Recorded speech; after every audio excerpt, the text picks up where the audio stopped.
So before we start getting into full animation with a rigged character, which is also going to include going through the process of rigging a character, what we want to do is understand a little bit of the animation workflow that we're going to use. Because once we add in multiple layers and are tracking multiple layers and working with that, there's a whole lot more moving parts that we have to keep track of, quite literally. So we want to just take a step back and start out really simple and basic with that. Now, what I'm going to do is I am going to just animate a basic ball. And we'll just take this ball and, well, we can fill it with white because, well, it's there. Alright, so that gives us a basic shape to work with. Now, before we do any more work with that, I do want to cover a couple housekeeping things first, and that will be in our preferences. Now, two settings that we want to use when we're working on this. One is we want to make sure that focus on mouse enter is selected. And this becomes really useful when you're working with a stylus or a drawing tablet, but it also, for general purposes, is going to almost always want to be on. By default, it's off, so we select it on, so then the active window will get the red border on it. The second option is to activate. I've already done it, but what we want is stop motion keyframes to become the default so that it's on.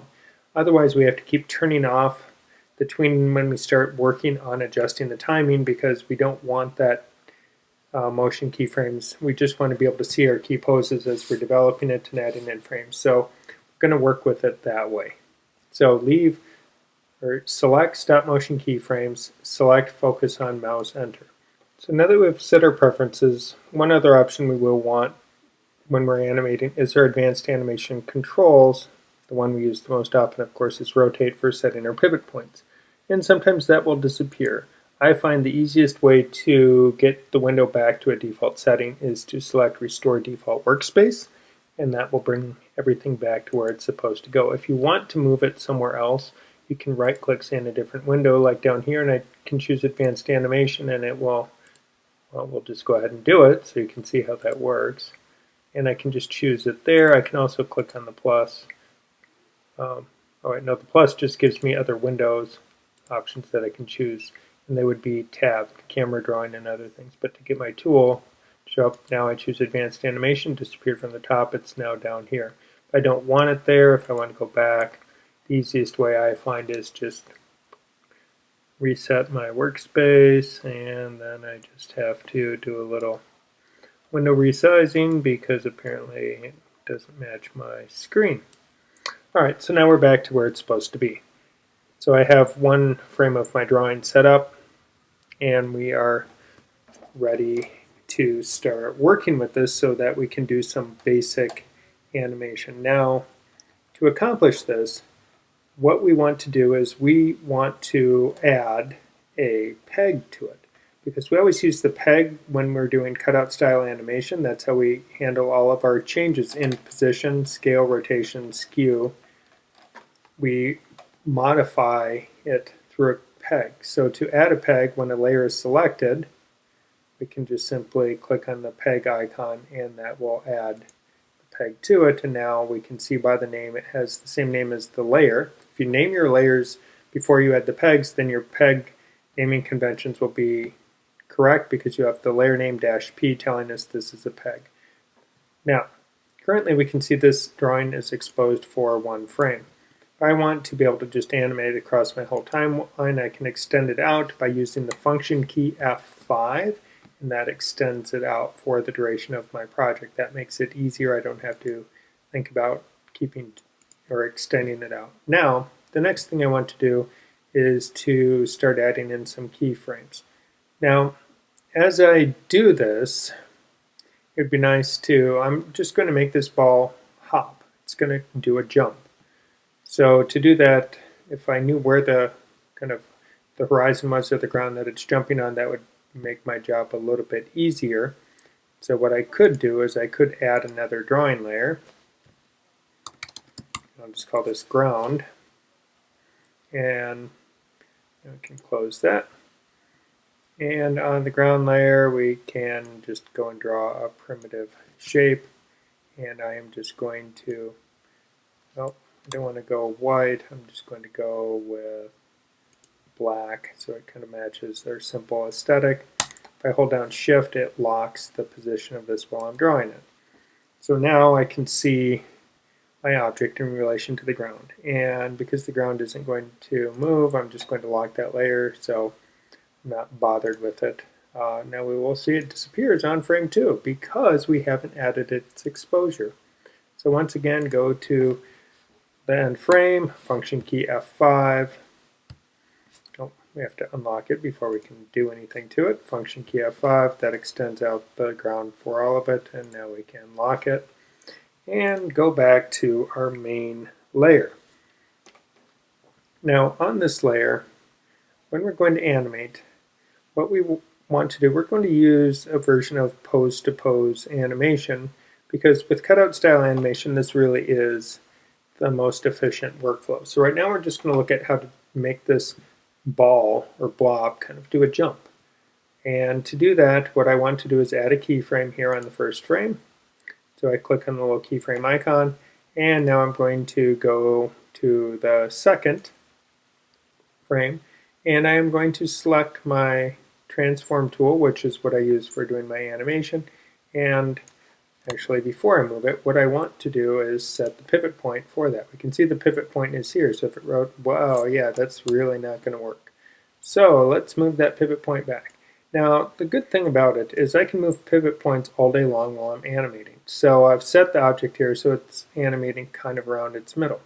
But what I may find is when I'm doing squash and stretch transforms on this, I will want to move the pivot point to a different location so that it's more convenient for doing that squash and stretch. And that's an easy thing to do when I am working with my transform tool, because now the pivot point changes I make are temporary. They're not going to be permanent, but it will remember it from keyframe to, on this keyframe, if I add a new keyframe, it may remember it depending on the exact process I use for that.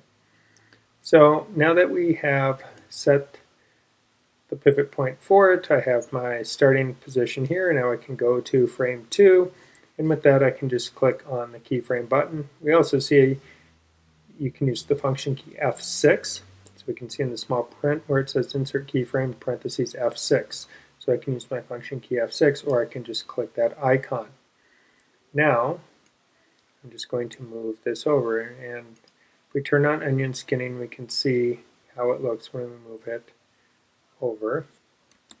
And when I move this over, I'm going to hold down Shift as part of it, and I will go back to a standard view. I accidentally scrolled my mouse, which brought it in. Okay, so now I have my starting point and my ending point for my animation. Now what I'm going to do is kind of keep having the process as I go. And now if I don't like this filled in, one of the things that is useful when you are animating and using onion skinning is to be doing it with the line art, not with the filled art. And that's one of the things that's nice inside of Harmony is we have an option to just put line art on the line art layer, put the color on the color layer, or the fill on the color layer, so that we can turn that off and only be seeing the visibility of that. So this is something, as we get into some more complex drawing, we will learn a little bit more about how to do this to our workflow. So with the start and end point of the animation done, what we're going to do is now work on the high point in it. So what I want to do is to extend the exposure out, then we'll set that next keyframe. So to do that, what I can do by clicking on the first keyframe is hit the plus key. So on a standard keyboard, it'd be Shift equals. And if you're on an extended keyboard with a numeric keypad, you can just hit plus. Now I go to this new empty frame, and I either hit F6 or click on keyframe to insert that keyframe. Now I will use my transform tool. Now one thing to notice on the transform tool, I forgot to mention it before, is I have selected peg selection mode. And what that does is then when I click on it, it doesn't choose the drawing. If we notice now here it's purple because I selected the drawing. If I open up this layer, we'll see I selected the drawing, not the peg. But I want the peg selected, which if I click here, it turns yellow. Drawing is purple, peg is yellow. So if you get this overlay on your drawing, so if you have full color artwork, but it turns yellowish when you're using transform, you're selecting a peg. If it turns purplish, then you are selecting the drawings. So we always want to be selecting the pegs when we're doing cutout style animation. Very critical point, and I apologize for not mentioning that before, but now it's good we didn't get too far into this. I sometimes forget some of the settings because they've been that way forever that I just always have those settings on, so I never think about, oh, I need to do this or that. All right, so now I'm going to now move this up to the high point right here. So now I have my beginning, my middle, and end in my animation. So this is now giving me a good start.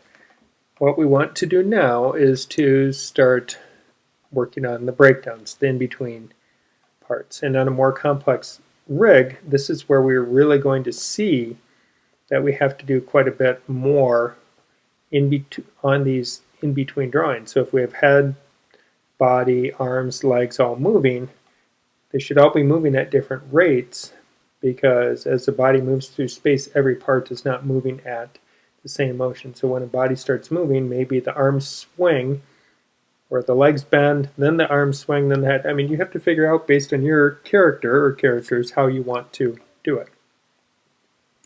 So now what I'm going to do is go back to frame 1 and I will add another frame, add a keyframe, and now that I've done that, this is where we'll put in some squash and stretch. And if my view, I'm trying to keep it consistent, but if I accidentally scroll like I just did, Shift-M resets the view on your scene. So now what I want to do is my anticipation. So I have my starting pose, my high point or midpoint, and then the ending pose. Now when I say midpoint, when it's done, it may not be at the exact middle of the timing in the animation because we may take longer to jump and less time to come down and land, but it all depends on how you want your scene to progress. So now what I'm going to do in this frame is some squash. Now if I squash here, we can see, well, that's not working really well, but if I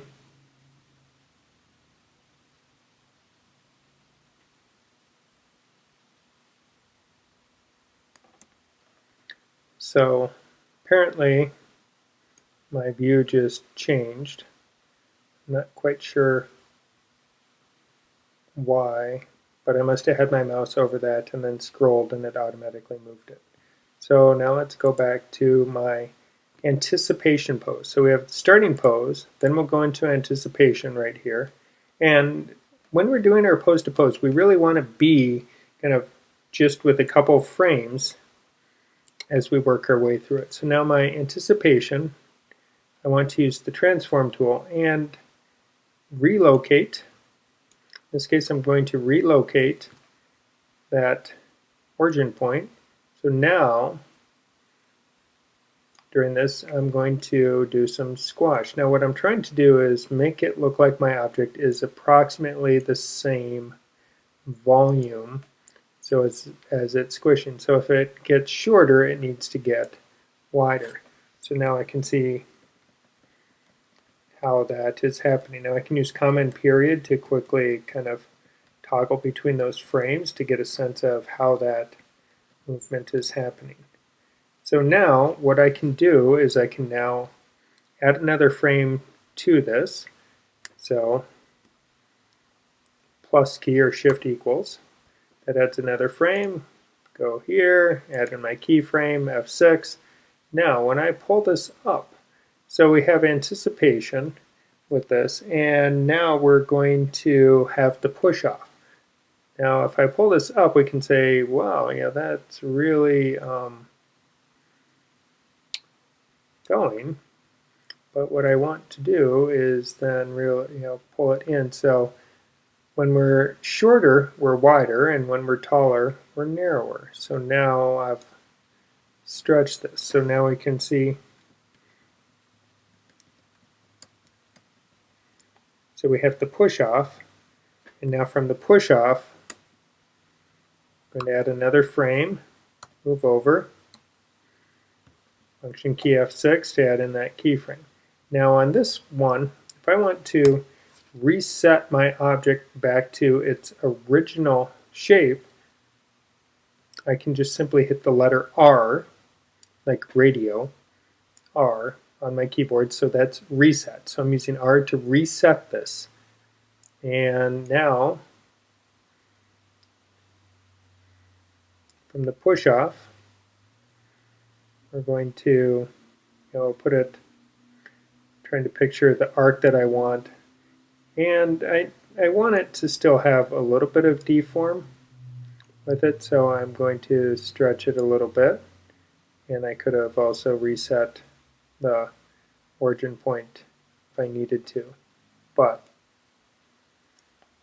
so we can see how, though it looks a little small here, so I either need to make it a little bit longer and a little bit wider.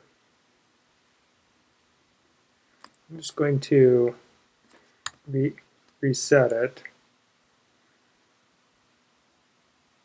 and then stretch it and then pull it in so it starts to feel, because I don't want it to feel smaller. And this is really the magic of animation, where a lot of it is you're going by feel. It's not science. Now we have the midpoint, the high point, and now what I can do is I'm going to add in another breakdown. Now for this one, we're at this high point, I am going to change my pivot point, because now let me add in a keyframe. Looking down at the timeline, I'm like, yep, need a keyframe. So now we're going to start by stretching downward, and you can pull it over. So I'm going to end up having 2 or 3 of these downward frames. So add another frame, add in the keyframe, pull it over,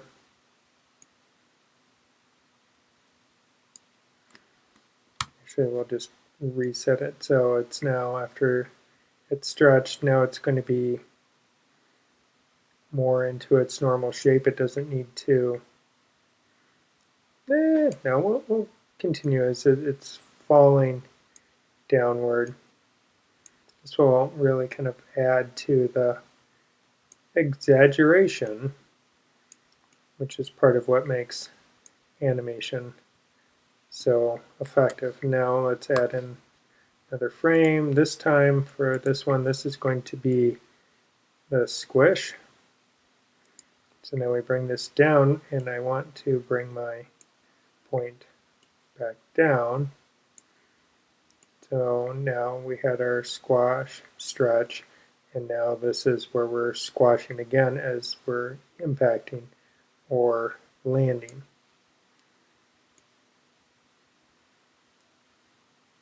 So now if we turn off onion skinning so it's just a little cleaner to watch, I can see the animation taking place. And if we just temporarily set our stop point right here, hit play, so we can see it's working, but it's going really, really fast. So fast that we really can't tell what's going on. So we're off to a good start. We've been able to work on our breakdown, those in-between drawings on this as we're figuring out the key poses. Now what we want to do is start working on our timing. Now, as we do the timing, what's going to be important is our keyframes need to always land on an odd numbered frame. This is part of the conventions of making our animations function properly. We start on frame 1, so keyframes will always be 1 3, 5, 7, 9. Always on odd frames, not on even frames. That helps when we're doing cycles and everything else, because then you get seamless repetition. You don't get weird artifacting happen. So when we set our keyframes, we will move them to odd frames, and then we'll even then let Harmony go and put a keyframe for on every odd frame, and we'll do that as our final step. That's called setting our animation keyframes to 2s. But that's the final thing. So the first is to extend out our animation. So if I just keep hitting the plus key on the keypad or shift equals, then that extends it out. I'm also going to adjust my stop out back out to 60 just so it's not there or in the way.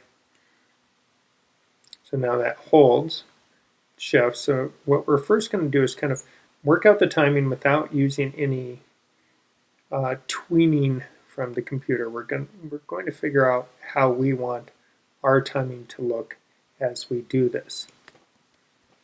So we've stretched out the first frame just so that we have enough time to fully process it. I'm going to even go out a little further, so we'll go put the next keyframe at 11. So we're going to squash. That should go pretty quick. So we'll just space that out for 2. Then our push off, again, that should be pretty quick. And then our high point into the arc. Now it's at this next point when we're at the high point. This is where we're probably going to hold this for a little while so that we can process what has happened inside the animation. So let's see, 21, 22, 23. So then, yeah, that'll be a good place for it. And now as we start to fall, we're going to stretch this out a little bit. And let's see, and that's frame 27. Good. Now I'll stretch this out as we're falling. And now as we've landed in our final frame. Now we may find as we do this that we do require extra frames.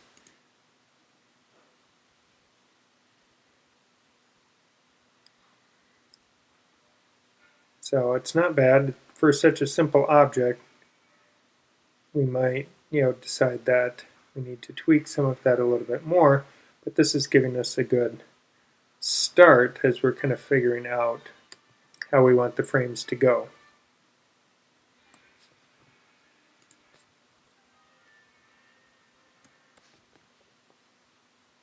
So now what we can do, there we go. Select the frames, and we can go from stop motion keyframes to motion keyframes. And now when we do that, now if we hit play, we'll see how we definitely have a more fluid animation.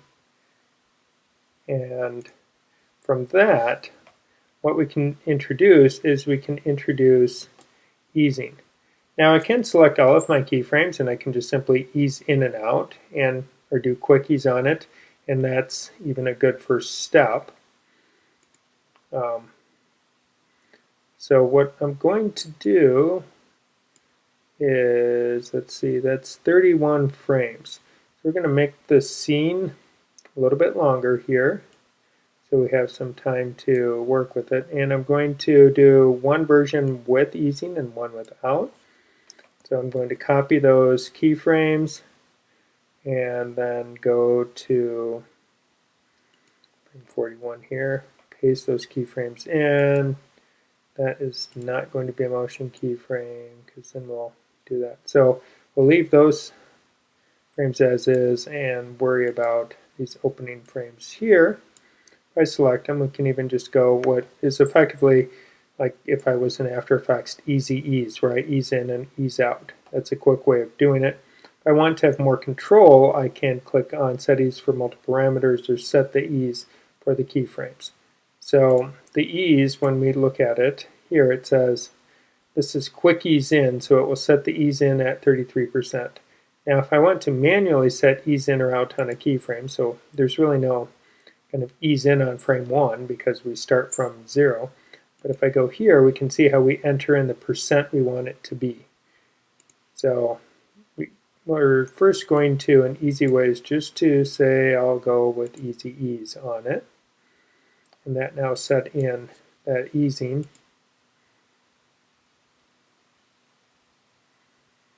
And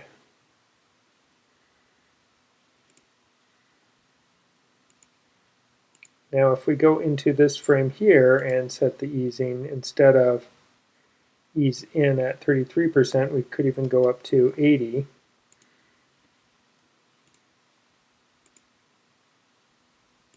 So then that makes it kind of take longer to get to that point. And now let's see, this is the high point here. And now I want to ease out, let's say at 80, so it's much slower going into that.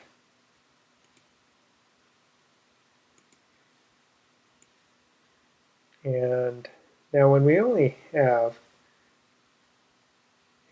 that's a pretty quick transition when we hit. I almost feel like I want this to be long. It's like I want to stay squished, come down and squish longer before so I want more time there, so I really want that keyframe. So now if we watch here, so as we come down and hit, and then this is where easing out at that. Now let's change, because it's really fast. So we'll ease out, try that at 80, and now watch, it shouldn't be quite as, it's not as snappy, so it eases into that a little bit, and we can't even, now we only have a few frames in between. Ease in, let's set that one, okay, I meant 80, I hit 90, close enough. And we'll start up high, and then that makes it a little bit more satisfying. And now if we watch the without ease, so using the easing just adds a little bit more natural movement. Now we're going to see more dramatic effect on this when we start having body parts, arms and legs, moving in an arc. And on that arc, when we ease into or ease out of that arc, it's going to be a much better visual when we set it up that way. Oh, and our ground is disappearing in that one. Whoops. I suppose I need to unlock that and extend the ground out to the end of our scene. And we'll relock it. Good to go. Okay. So we've looked at how we can add in the frames. We can set the easing. We have all of that set up. So once our animation is set, we're going to want to set it onto twos. And we do that by this button in the timeline, Create Keyframes On. So I highlight this section, want to apply this to, click the button, and without changing anything on here, I click OK. Now, if your keyframes, you're not, it is possible where you keep existing keyframes and they wouldn't be on an odd numbered frame, but if you always move everything to an odd number frame, then you know what you have is going to be good, but otherwise you can choose keep existing keyframes if you didn't, and you need to make sure that pose is kept. I click OK. It always gives me this warning. I say OK, and now we can see it stopped motion frames, but it no longer in, well, that was the final keyframe there. We don't need to motion frame that into the next segment. So now